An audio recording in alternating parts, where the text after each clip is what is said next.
Hello, Ellie and Samantha. Thank you for joining us today. I would like to go through some questions regarding your chapter from Degrowth and Strategy. So let us begin with how would you define degrowth today and how you each personally arrived at studying degrowth? Ellie, would you like to go first? Sure. I'm an ecological economist and a feminist ecological economist. Not those overlap. And for both, for any kind of ecological economics, the question of degrowth has increasingly emerged as something that's quite important. Ecological economics, going back 30 years or more, has been saying there are limits in this world. You can't just say, sort of have this wide open graph and assume that technology will solve any material constraints ad infinitum. It just doesn't make any sense. So that when you once you understand that, it raises the question of how will economies actually become cognizant even of those material constraints. And so the issue of degrowth has always lurked behind the scenes, and I guess it's become more and more possible to articulate that. It seems like at the beginning it was so radical to say growth is not necessarily what we want. Ecological economists have always been talking about what do we want instead of growth. But now degrowth as an actual goal is something that's emerged lately and needs a lot of attention, it seems to me. And how would you define it Let Sam in talk terms about of, yeah. it. Oh, Okay, yes, please, go ahead. to define it. Oh, yeah, let Sam. Sam, you can do the definition. Yeah. Yeah, the big question. I think there are certainly different definitions of degrowth, and from my understanding, it's kind of an evolving idea and goal um, that calls for social justice and ecological justice. The most often quoted definition is about reducing production and consumption on the local and global level um, at different scales. So from my understanding, it's kind of this quest for achieving a good life for all in a democratic way. How did you personally arrive at degrowth, and or degrowth found you first?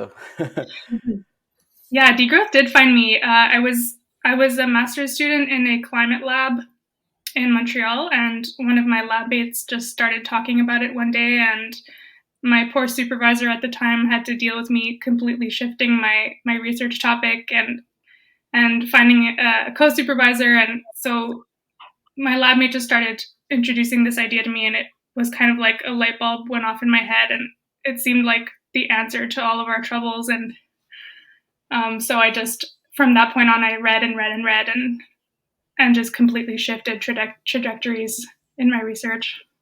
And you are currently focused 100% on degrowth in your research and work? Yeah, so I'm just under halfway in my PhD program, and so far, yeah, it's only been about degrowth. And reading the degrowth and strategy book that we're talking about today um, has also got me thinking about broader social ecological transformations.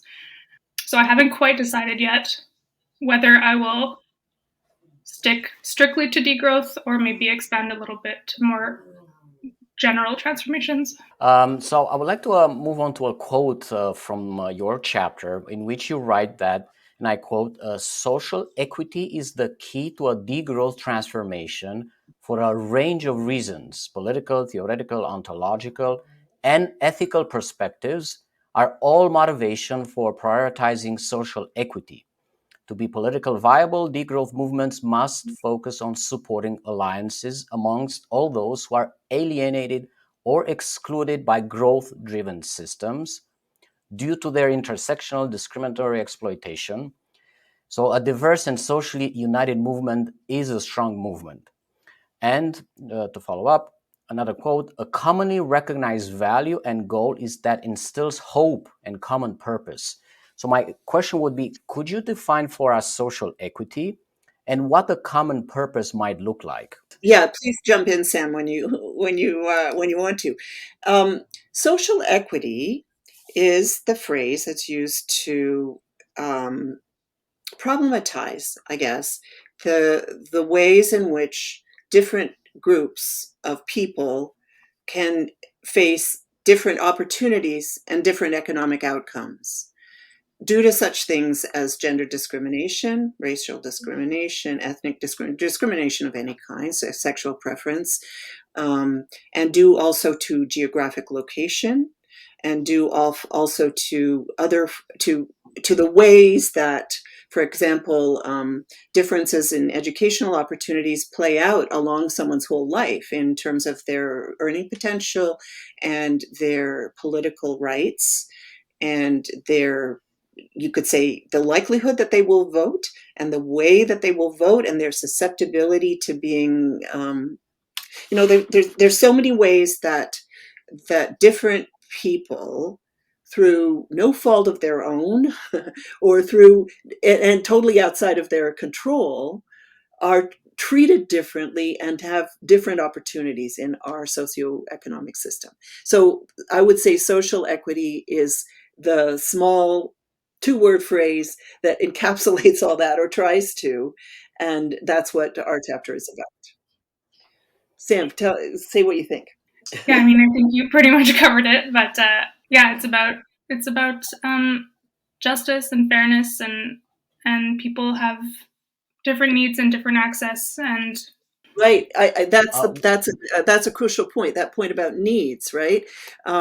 Those who are privileged in society may see their needs as freedom to make more money, but those who have mental health challenges or addiction challenges or physical health challenges, or who, again, through no fault of their own, are may have entirely different needs. Those who are blind have different needs than I do, and society should be able to meet those needs, to recognize that just because you're blind doesn't mean you shouldn't be able to earn a living, vote, participate politically, uh, and have your views reflected in the discourse around the economic future that we all will face. In times of climate change and climate chaos, it's even more important for those kinds of diverse views to be incorporated, reflected, and part of the discussion. and how would you see a common purpose emerge when we live in these times of intense polarization and culture wars? How can we have a broader common purpose? I think the growth system has led to kind of all sorts of inequities, and so no matter where you are in that kind of umbrella of discrimination and violence, and there's this opportunity to unite in fighting the current system, right? So there's a common purpose. And degrowth, I think, is trying to be the umbrella term, or I shouldn't say it's trying to, but it's one way of kind of unifying these different ideas. So maybe to qualify the question a little bit, would you say that if we focus on material conditions like pay equity, will that advance us towards a common purpose, or should we address first more the culture aspects behind the divisions?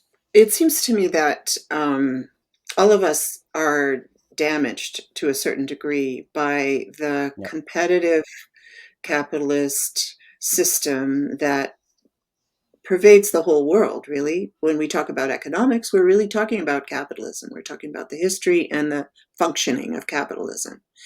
And that competitiveness, or the idea that, you have to kind of struggle your way up to the top of the pyramid, and that education from a very young age, and again, sometimes through kind of random qualifiers that we all sort of have in our backpacks, or on our faces, we have to fight with each other to get where we want to go.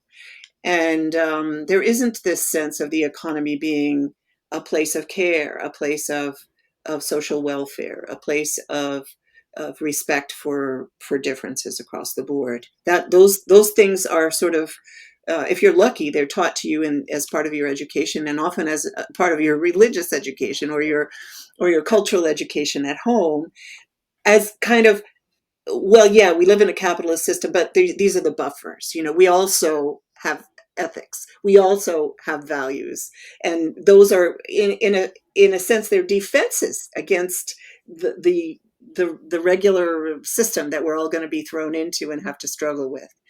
So this is a roundabout way of saying I think a common purpose is about discussing and sharing those values, those ethical principles, those ideas about what people all really need, which is social connections, family support, a sense of a community that is that we're all members of.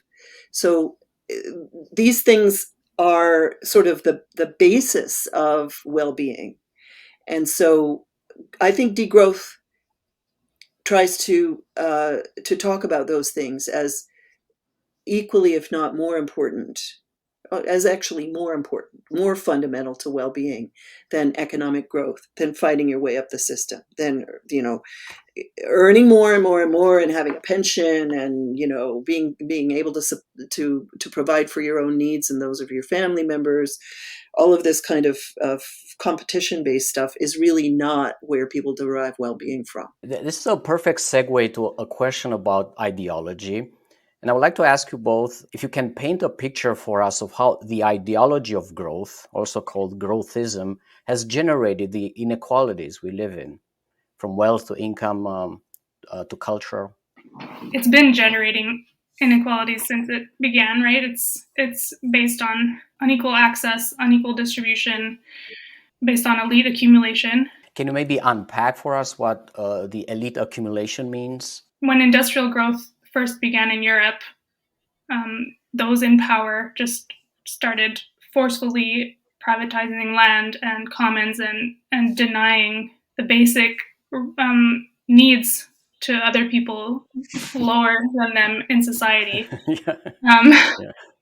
And then this just went on to push for imperialism and colonialism, and so this growthism just kind of spread throughout the land quite literally, and this meant taking away from more and more people, which is still kind of happening today, right? Just a maybe quick follow-up. Do you think the billionaires are a product or a cause of this growthism? A product, I guess. The quest for growth came first, right? But they're obviously perpetuating it.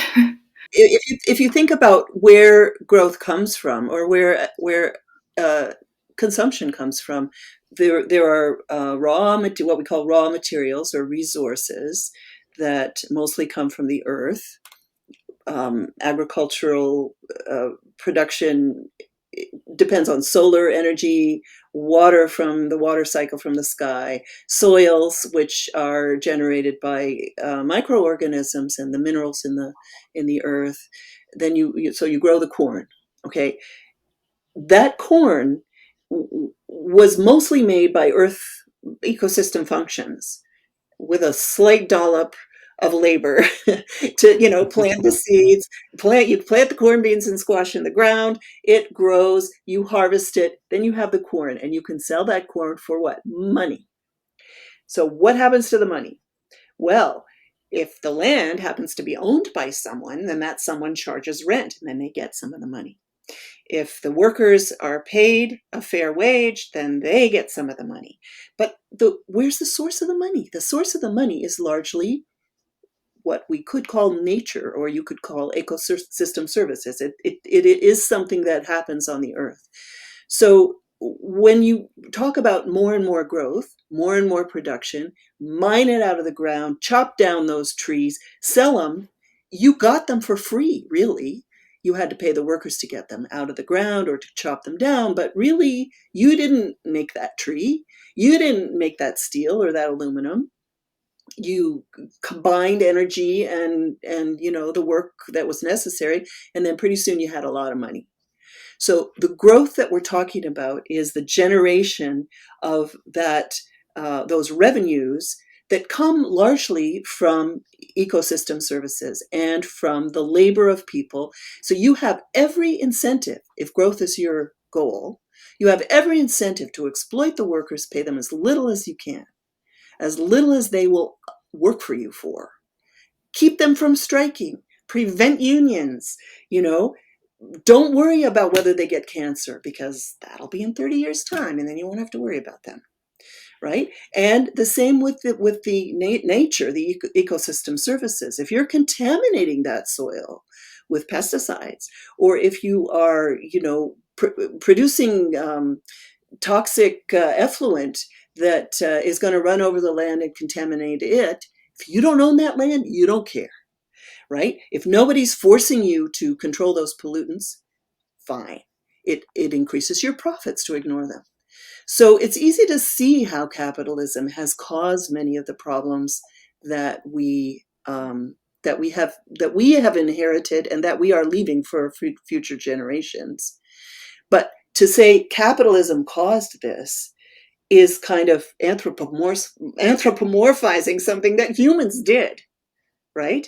Where's capitalism? Where's capitalism from? We made it. We created it. We perpetuate it. We vote for governments which say, okay, we'll regulate around the edges. We'll set up escrow funds so that mining companies will have to remediate eventually. And if those escrow funds are too small, well, again, future generations will deal with it, right?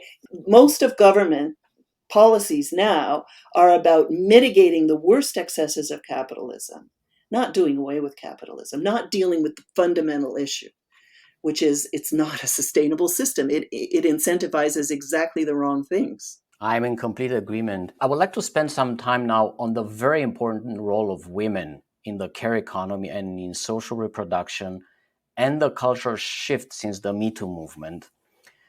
So you both write in the chapter, and I quote, that from husbands acting as guardians or masters to witch hunts and torture of economically and sexually independent women, to the expropriation and exploitation of slave women, all women, to images of the good woman or woman as mother and housewife to be maintained by a male breadwinner, women's struggles against these inequalities seems never ending. And the question is, why are these struggles never ending? Is it because of culture? Is it the power structures in capitalism, or are they the same thing? Sam, I think you wrote that. It's really great. I love that paragraph. Yeah, it was a great quote. I did write it, and I'm not completely sure how to answer your question. To me, it's kind of both, right? These gender roles were established a very long time ago and are only now just being questioned and shifted a bit, not completely. We're still reading about wage gaps and stuff. I don't know why these struggles are never ending. It seems to me it's probably the people in power not wanting to lose their power, right? Is patriarchy the word for this, so people know what we're talking about? Yeah, I would Okay. think so. You haven't had the privilege of being a mother yet, Sam, but when you become a mother and responsible for a baby, and actually even for several, you realize that your life is not, you are not as autonomous as you were before you had a baby. You always will be considering the welfare of that child. And as they grow, become a baby, older. I mean, my kids are now in their 20s and 30s, and they are still, I don't know, I still feel connected to them. Of course I care for them, and several of them I still support, right? Actually, economically. So the thing is that the tie of giving birth, of breastfeeding, of teaching someone to speak, of teaching them values, of making sure that they are fed and that their nutritional needs are met. Those kinds of basic care issues can be shared with men, for sure. For sure they can. But the idea of patriarchy is that women should be most responsible for those things. And so when you get into really dicey stuff is on this question of biological determinism, or, is it because women can give birth that they should be primarily responsible for these issues of care? And then it segues into, and who's going to take care of the old people? Who's going to be around when poor health endangers the ability or takes away the ability of certain people to be responsible for themselves in the same way babies cannot be responsible for themselves, right? And since women have done it for babies, maybe they can do it for old people. And, all of these questions of care are really tied up in how patriarchy works to make certain people, i.e. women, usually largely responsible for care in the society. And where that relates to growth and to the kind of exploitation that we were talking about before as capitalism grows, is that female-dominated jobs, even when women earn money to do care as nurses or as primary school teachers or school teachers at all, they tend to be more underpaid, right? Because it's regarded as a female job. If we didn't pay somebody to be a nurse, who would do that work? Like, this is happening now in Ontario. Our healthcare system is threatened by the fact that the government has decided, we're going to cap salaries for nurses. They aren't going to their salaries won't rise like the salaries of other people, which is, if you can't hire somebody to do it, easy solution, pay more. That doesn't happen with nurses, right? That doesn't happen often with teachers. What is going on here? This is the expression of patriarchy, because people understand if those kids have to stay home because there aren't enough teachers, well, somebody's going to be teaching them to read anyway. Who's that going to be? Are they going to be paid? And so patriarchy is very nefarious the way it works. And I'm being very careful not to use a biological determinist argument, but I'm saying there are ways in which the way that biological differences between men and women, of course, gender spans, as we're learning with trans people, it is not just women who give birth. There are people who give birth who weren't born with, it's way more complicated, and Indigenous people too have a much more rich way of understanding gender. But the way the society attaches particular gender roles to particular people is, again, something that humans came up with, something humans have invented. It's not necessarily natural. It's certainly not inevitable. And so these questions of equity are so tied up with, you could call it culture, you could call it education. In many cases, it has religious and ethical implications as well. And it's certainly not just about law and justice and the legal system either. It's a complicated stew of all of that stuff that is definitely related to these questions of growth and degrowth and capitalism and patriarchy. Quick follow-up question, if I may. The question would be if capitalism can survive without the care economy. So let me qualify this. So if the answer is no, some capitalists try to convince us that eventually robots may be able to nurse children into adulthood and teach them. So women's role might be replaced by technology. There's that talk. But let's say if capitalism cannot survive with the care economy, how can we use this power of women and everyone involved in the care economy and in social reproduction to attack and defeat capitalism? My immediate thought is about the recent strikes around CUPE. I think striking is a powerful way to fight. You said if it's not possible for capitalism to survive without the care economy, then what? Then how do we use the power that the care economy has, the leverage over capitalism, to actually defeat capitalism? So Nancy Fulgray, a feminist economist, has said that just as there are limits to how much nature can provide for capitalism, as we're seeing, you can chop down all the trees, you can wreck all the Mhm. soils, you can mine all the well, it's hard to mine all of everything because it's a sliding scale. You go deeper, you find more, but it just costs more to mine it. Um, but care, and so there are limits, just as there are physical limits to the earth, there are limits to the ability of people to provide care. Um, but but your question is, what do the limits on care uh, threaten capitalism?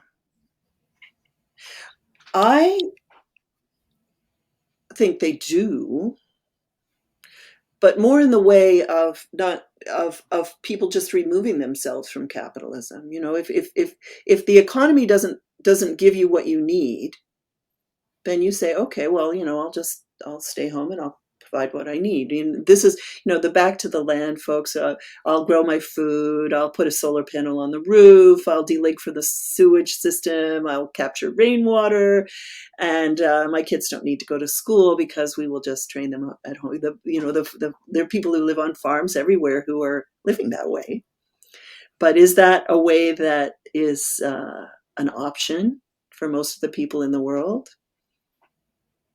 Now, here we're talking very north centered, right? This is all very north centered because most people in the world actually don't have piped water, don't have piped electricity, do live largely from gardens and food that they have grown. In the chapter, you actually quote that degrowth is not an easy sell. Maybe the concept of the word, because people already alienated by growth may not be interested in engaging with growth and degrowth. So keeping the planet habitable is the most inspiring activity that I can think of. So no matter what words you use, it literally cannot happen without degrowth. And now mainstream outlets like CNN, New York Times, Al Jazeera, they do talk about degrowth. And is this a point of optimism for the degrowth movement? I think so.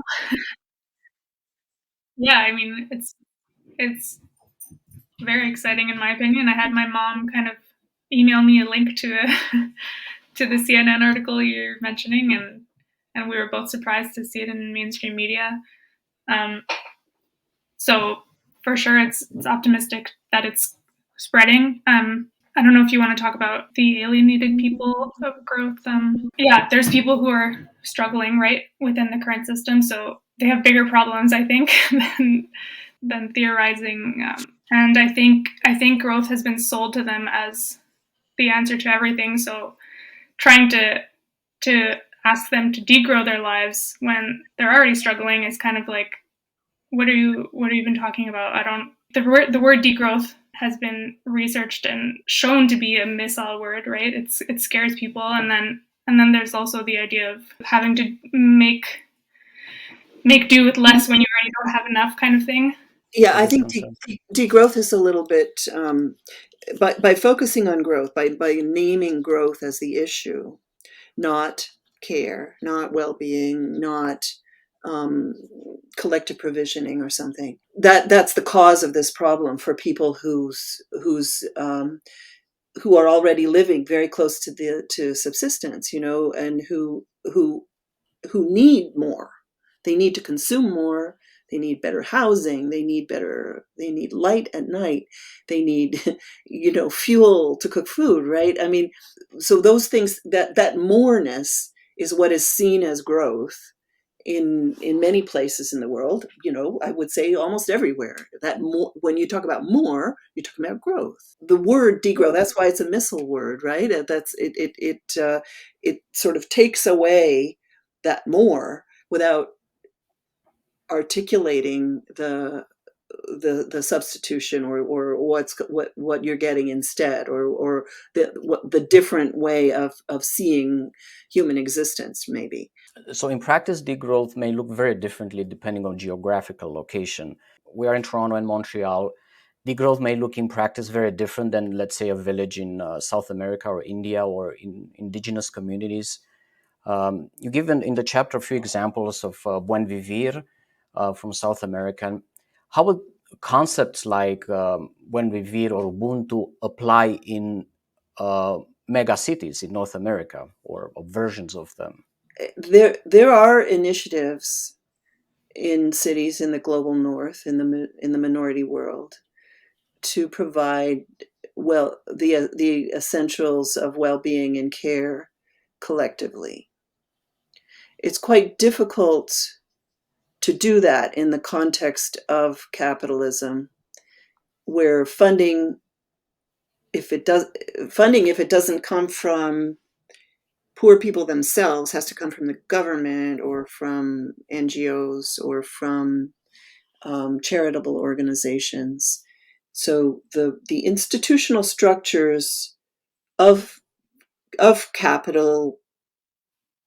capitalism-based functioning and growth-based functioning in the minority world, it seems to me, make it quite difficult to do things in a different way. Yes, you're right. There can be Buen Vivir in Toronto. There are people who are, through food sovereignty organizations and community farms and community gardens, and trying to defend and also maybe even expand cooperative housing. There are ways to do these things, and they're not that easy. And one of the things that makes them not easy is how you have to start at not even square zero, but maybe -2 in in getting people all on board with what the concept is. You have to have the skills for managing a co-op involve conflict resolution. They involve respect for diversity.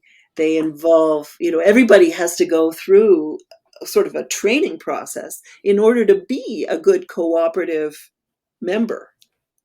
And so, because as I said, we don't get that in our schools, right? We don't necessarily learn all the things we need to know in order to run our socioeconomic system a different way. But that's not to say that Yeah. we shouldn't start somewhere. We have to start somewhere. We have to start with this. We have to do it. We have to build the alternative at the same time now. You address the issue of privilege a number of times in the chapter. So I'd like to talk a little bit about what it means to colonize the struggles against capitalism. Like, all of us are white here and we live in a privileged position. You make a point that some degrowth activists live in a position of privilege, or some activists may colonize the struggles against capitalism. The quote says that those seeking to build social equity-focused alliances need to actively learn about and reflect on the racism, sexism, xenophobia, homophobia, ableism, and so on that currently exist locally and globally, their own privilege vis-a-vis these systems, and how to dismantle them. So could you maybe clarify this and give us some practical examples? I think what you're referring to is degrowth as a movement and as a theory has largely been developed in the global north, right? It's been argued that it's unfair and it's a form of colonizing the struggles against capitalism by people of the global north deciding what other people should do, right, in the global south. And Okay. I don't know if you want to add something about that, Ellie. No, go ahead. You're exactly right. That's what that is about. That's what we meant there. Yeah. So in terms of practical examples, I can only say from my experience as an academic, my practical ways of learning about these things is by reading and talking to people and attending lectures and talks and book launches. I admit I should have thought more about practical examples to offer to other people. That's fine. But I mean, there's tons of stuff out there that people can research on their own time. Well, I agree that there are many examples, and some of them are longer lived than others, because, as I said, it's a struggle, and many of these alternatives, it seems to me, alternatives can arise through the passion and the personal commitment of one or a few people. And if they burn out, or if some issue arises that that stymies the initiative, then things can rise and then fall, and then other ones rise differently. So the but general movements like transition towns and community gardens, community shared agriculture, which, let me just say, in Toronto, for example, where land speculation is rampant and there's a lot of manipulation of government policies around what's going to happen on land here in Southern Ontario. So community shared agriculture, which is a great idea, the people who want to consume the agricultural produce, which grows in Ontario in the summer, contribute at the beginning of the season, and the farmers can then plant what they want to plant, and then the shareholders receive a share of whatever grows. They thus share also the risk that the farmer faces. Maybe there's not enough rain for this crop to do well, but another one does well in the drought, etc. So sharing the risk and sharing the cost of your food in the summer is a great idea, and it means you don't have to shop at those big grocery stores as much, right?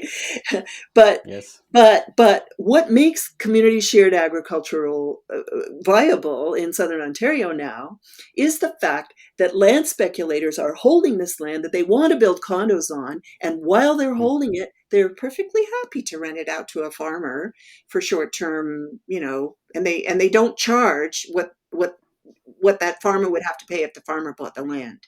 In other words, the farmer is renting the land at a low cost, because the landowner developer has longer term visions for what's going to happen.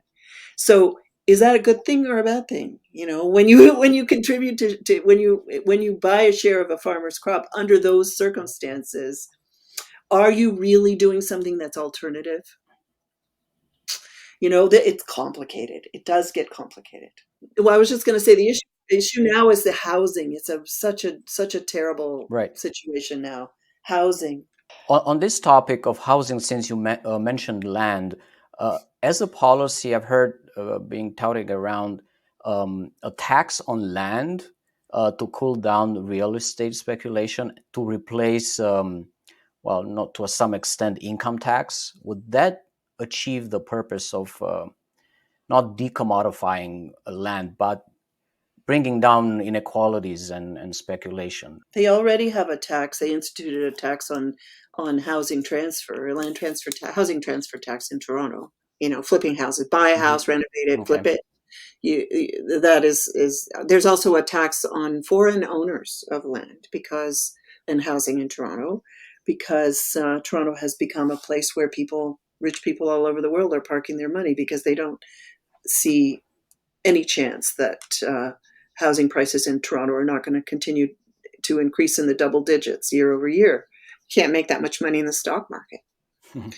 So, so these things have global tendrils, right? Capitalism is global.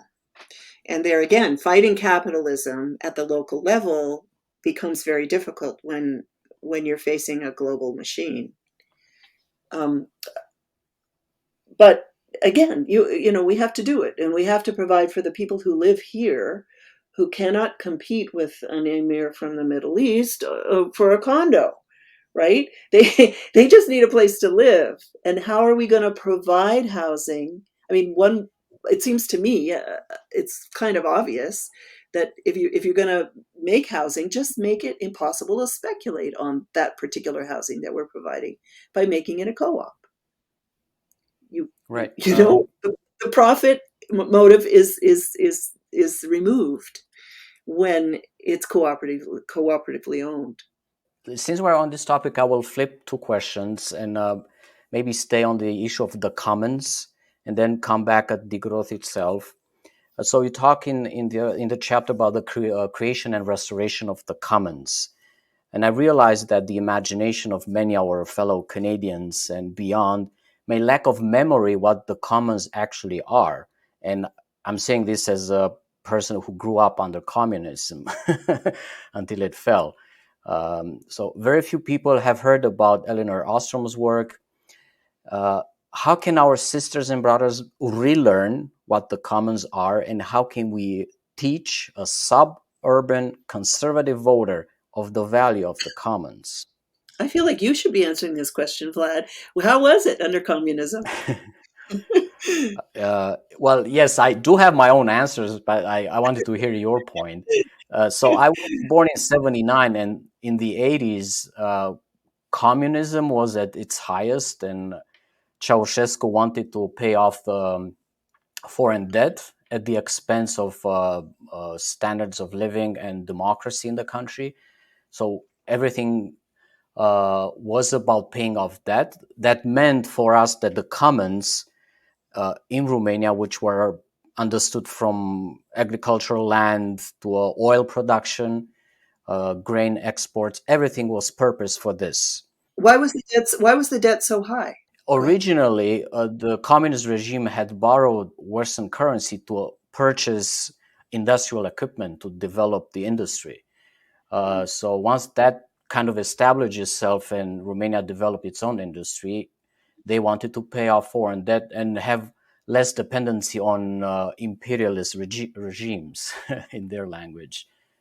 So it was all done at the expense of the population in the sense that we had rationed access to basic necessities from food, even housing and everything was rationed, which essentially was not necessarily a bad idea, but was badly implemented. Right? It was taken to an extreme.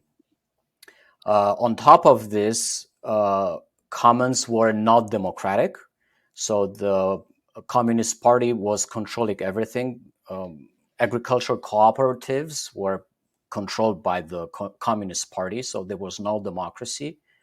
After the World War II, the communists nationalized all land, turned it into cooperatives, more or less based on the Soviet model. So this expropriation was not replaced by democracy. So there was a big point of contention with the general population, and still is today when some former landowners are asking for the land back. The commons were, in a way, pillaged ideologically by communism. It was not a good experience. There was some intent of equalizing access to basic needs. That's what communism is supposed to be. But if you don't have democracy, the entire project fails. And it was dramatic. And when you top it up with a police state that incarcerated all opposition, you get disaster and a bad reputation for communism and socialism. So coming to Canada, where I see that there's a conversation about commons, I'm trying to understand how the genuine notion of democratic commons can be relearned here. Now that I have that experience, that I've read Elinor Ostrom, and now seeing that the Conservative government wants to commodify the green belt for development, that goes against the principles of, commoning access. So I was wondering how you see the commons now, and how can we relearn it here in Canada? This is exactly what Sam is working on in her PhD. So please talk about. No, Yeah, I was going to say, Do tell us, please. no, I was going to say this is your area of expertise. Well, yeah, I mean, let me just say that what the story Vlad just told is about the concatenation of the linking of democracy with capitalism and authoritarianism with communism, and that is what's Yes. really heinous and pernicious now. And what we have to break those linkages. And so Sam's work on democratic voting and voter preferences for commoning, for degrowth related policies is really interesting in this regard. There's evidence that people do want a lot of this. They want care, they want well-being, they want low Right. cost housing. affordable housing. So how do we bring in the policies that will make that happen? Because certainly the governments can afford to do it, but it's the incumbents that are preventing them. Go ahead, Sam. Talk about your work. It's so cool, you know? Well, what is your thesis about the PhD or the project? It hasn't been clearly defined yet, which is why I'm hesitant Okay, to say anything. that's fine. But I've generally been interested in public opinion on degrowth, and If you'd like, we can talk about mutualism and alliances. sure. Yes, because you do mention in the chapter that alliances are very important for degrowth. Our own degrowth collective, we are already partnered with sister collectives like the Snails Collective in Ottawa, the Climate Justice Toronto. And we are currently, as we speak, working on a radical call for action against capitalism. For the viewers out there, think Occupy Wall Street 2.0, about more focused and with clear demands. And I do have a question for you on this. If it is valuable for groups and collectives rallied around degrowth to attack growthism as a common enemy for all our struggles, or if you can personally suggest another target under which all our groups can unite. I don't have another suggestion. Do you, Ellie? I think that people are generally concerned with whatever constraints they are now feeling, and now in Canada, because the Bank of Canada has been raising the interest rates so much this year, and it's starting to threaten at least middle class mortgage holders' abilities to pay for their housing, and it's also not lowering food inflation. If we look just at basic needs, food, clothing, shelter, and care at some level, all of those things are threatened now in Ontario. So if you're going to try to find a way to unite people in understanding the the way that our current system is challenging their basic needs, I'm not sure capitalism is exactly it. What we're seeing Mhm. is governments acting to further the interests of the rich. You don't have to call that any kind of an ism. It's governments in service of the rich. And you can see that anywhere you look, like if the Bank of Canada has not paid any attention to the rationale of progressive economists like Jim Stanford and Linda McQuaig, who have been saying, look, the causes of inflation here are not a shortage of industrial production. So therefore, raising interest rates is the problem that we're facing here is profit taking by oligopolistic grocery stores and oil producers. They take their profits because it's an oligopoly. So raising the Bank of Canada rate, and therefore the borrowing costs for everybody, does not address that problem. It's not about supply chains. It's not about making it easier for production to happen, because the production is not the problem. So people, in my view, if you want to talk about the common enemy, you have to talk about how can we provide our basic needs in a different way, because the economy as it stands is not meeting our needs, is not doing what we need. We need affordable housing. We need reasonable food prices. Those are the two main things that are really hitting people hard now. So you are suggesting to focus on a certain policy, and that would drive like common interest. I think it would be really interesting to set up alternative ways for people to meet their needs. Affordable housing, if you can get some affordable housing projects started, that would be really interesting. Whether it's through community land trusts, like in Parkdale, or whether it's through starting some cooperative housing, either for seniors, which is the real need. People, especially if you're over 60, you certainly don't want to end up in a senior's home and get COVID and die. You want to have an alternative to that, and you can't afford to buy a ritzy condo. So setting up affordable housing cooperatives that can be what the new lingo is, naturally occurring retirement communities in co-ops, you will get people. You'll get, and who can go to demos? People who are not struggling tooth and nail to pay their rent. It's the seniors, and there are more seniors now, right? That's a Right. demographic that continues to grow. So, and also their children will also be supportive, because even if they can't come to the demo, they're concerned about what's going to happen to them in the future, and they're concerned about what's happening to their older relatives. You ask, that's what I Yeah. say, but maybe it's because I'm Yeah, in I that know. That's demographic. fine. I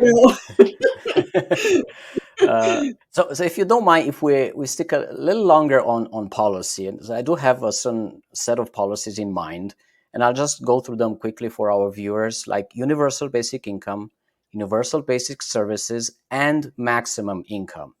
So just to unpack a little bit, if we gave each Canadian $2,000 per month, unconditionally, like a permanent CERB, or if transportation and education becomes free for all, or let's say if we cap wages at $200,000 per year, nobody makes more than that.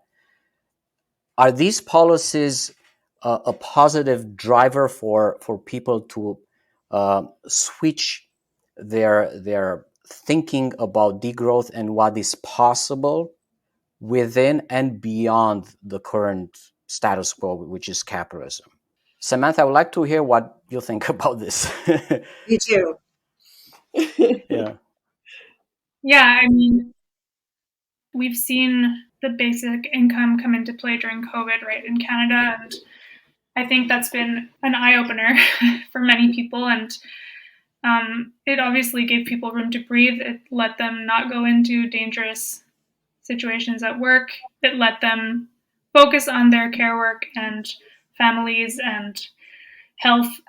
So if policies like these, UBI, UBS, maximum income, can help people imagine a different life beyond capitalism and maybe think more degrowth and what it means. Right, then yes. Yeah. Yeah, Okay. yeah. Yeah, I think this was kind of a first glimpse at what degrowth Yes. could look like in Canada, or I'm not too sure how other countries handled COVID, but very promising policy to start with. Ali, do you think there's hope we can have UBI or whatever it's called in Canada in a decade? I agree with Sam that the CERB, which is really UBI masquerading as a COVID, because it was instituted during COVID, it's now been retracted. But I think that she's absolutely right, that it sort of opened people's eyes to the tremendous potential this has. And it was done in a very diabolical way in Ontario, in that there was a pilot project for universal basic income, and then as soon as Ford was elected premier, he did away with that trial run. And I think that they were still trying to do an examination of the impact of the UBI on the people that were able to participate in it, even for a short time. So that, coupled with the CERB and all the effect of the CERB positively for people, including reducing suicides, right? I mean, it's amazing what can be ignored by people who just sort of don't realize that people are being pushed absolutely to the to the brink, to a life and death brink, through by economic deprivation. It's terrible. And if you have, and it relates to your health, physical and mental, and it relates to your ability to be part of a community and contribute. Um, a very low level of income can solve a lot of social problems. And that's, I think, what has been revealed by the CERB. And hopefully, I mean, things take a while in Canada. Things take a while everywhere. But hopefully that knowledge will permeate the system. And we will start to see those kinds of common good sorts of policies that make possible a more degrowth oriented system. to take root. I mean, if you have to, if having a maximum wage, I totally agree with that too, and that can fund a whole heck of a lot of CERB. But Absolutely. you get massive resistance from the rich, and we already know that the governments are tending more and more to be run by the interests, run in favor of the interests of the rich. So that is a bigger problem. That is what needs to be revealed, discussed, documented, talked about. I would say the greatest source of optimism is that the rich are 1% or even less, and we have numbers. Yeah, why is it worsening then, Vlad? Why is it getting worse instead of better? Well, they have the power. So I talk a lot about power in my other videos on my channel and with our collective. So we want to address that in our action. And another very strong word that I really, really care about, democracy at work. One worker, one vote. Workers having the power to hire and fire their managers and executives, workers being elected on the boards, and essentially determining democratically what production should be about, how to produce, how much, how wages are established, and also flipping the pyramid of power within corporations. In Canada, the free trade agreement and then NAFTA uh, created a situation where Canada, as a branch plant economy for U.S. multinationals, saw the closure of a number of factories. And there were a few cases where those factories were actually bought out by the workers, or where the government facilitated the handing off of the infrastructure, the factories themselves, to groups of workers. And now, democracy at work, I don't know. I mean, unions is the way to create more democracy at work, and unions are much stronger in Canada than they are in the U.S. And there is a union tradition, especially in the trades, especially in male-dominated fields, but also in education and service sector workers, and in universities. So it's not a lost cause. We have the the the the foundations have been laid for worker democracy and worker control in many areas, and people are familiar, just as people are familiar with capitalism and growth, sort of without thinking about it. I would say people in Canada are also familiar with union control, and of course you want a unionized job. If you have the choice of applying somewhere where there's a union and somewhere where there isn't, you're going to go for the union. People know that, like, at a gut level, right? And so Right. so a lot of that foundation is there, and people can act. People can strengthen the Right. union. They've been on a decline, but they can also have a resurgence. Samantha, now you belong to the younger generation. Do you think workers should be given one vote, so one worker, one vote, and have the power to elect their managers and directors, and Um, have managers accountable to workers, not the yeah, opposite? that sounds beautiful. I'm not familiar with the literature, but yeah, in terms of democratizing a workspace, that sounds fair and and just, and I would say that I would vote for that. Awesome, great. I would like to close off maybe with a rapid fire kind of set of questions. Feel free to answer yes and no, or give short answers as you please. So first one, and for both of you, do we need more soup on paintings? Yes. Yes. Sam? Yeah, yeah, I guess. Okay. And perfect. Just to qualify a little bit, the paintings in London were not destroyed. They have glass over them. It's soup on the glass in front of the paintings, On the right? glass, that's right, to be more precise. Do we need people lining Um, up the bridges? Yes. Absolutely.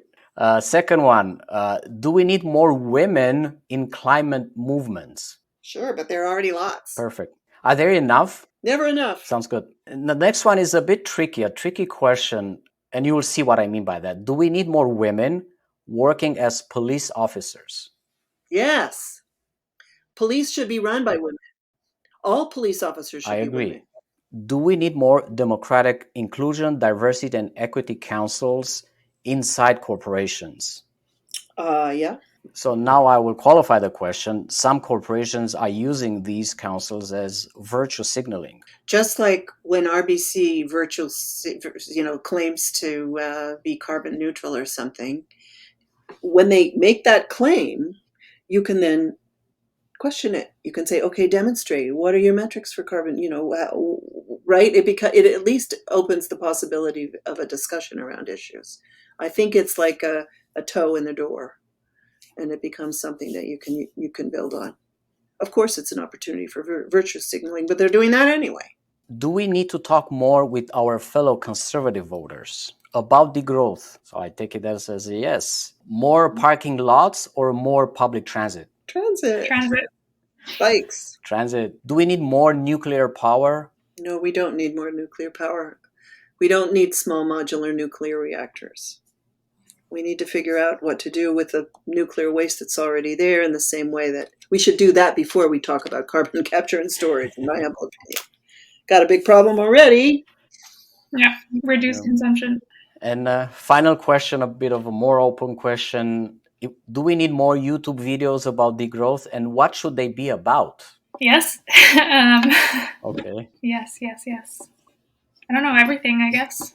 Ellie, is there a specific subsection from degrowth that needs more attention? Yeah. I feel like there's lots of, just as we were talking at the very beginning about how degrowth encapsulates a number of ideas that aren't necessarily well expressed by the word degrowth. It could be sort of like a smorgasbord for viewers who are interested in particular aspects to partake of little bits. And one piece could be about the history of capitalism, as you said, Vlad, and how capitalism has driven the climate crisis. Another one could be about sources of well-being and what it is, empirical evidence about what it is that people want generally. And another could be about, I don't know, industrial production and possibilities of well-being with less throughput, the whole concept of throughput and material limits. You could have videos about different pieces of this, so that people would see how it all fits together, and how the name degrowth is about something that is better than the current status quo. Where do you hope degrowth is going, and what are you working on now? My hope is that it will catch on much more quickly than it is now, just kind of seeing where the climate is heading and all the different crises that are going on, ecological and social, around the world. And my hope is that we will make the changes that we need to sooner rather than later. My work is mostly about climate justice now, not degrowth per se. And when you ask that question, the Oxfam diagram of the champagne glass, showing the contributions of the richest people to the carbon CO2 emissions, CO2 equivalent emissions that are causing climate change, are so disproportionate to their share, their population share. And responsibility of the very poor in the world to the emissions is tiny compared to the percentage of the population that they make up. One thing is to disconnect income and consumption from emission, which can also be done, right? One idea is to make the rich responsible for the technologies that may be necessary to get them from LA to New York without emitting any carbon, right? If they want to go from LA to New York, okay, they can spend money doing that. They're rich, but just don't make sure you don't emit anything, right? And then those technologies may trickle down so that other people can make use of them. But the other piece is that the well-being and the minimal consumption that's needed for the world's poor to be able to live richer and dignified lives. Those technologies also need to be made available to them. And if that involves a little bit more consumption, it also could be emissions free. So if you see the world as needing to meet the carbon reduction, but also needing to become more equitable, then that opens degrowth as an idea, but it also includes challenges around technology, around distribution, around human rights, around health, around gender equity, and other kinds of equity. And they're all part of a package that is part of the world that we need to be building now, yesterday, now. Ellie, Samantha, thank you for your time today. Thanks for Thanks, having Vlad. us.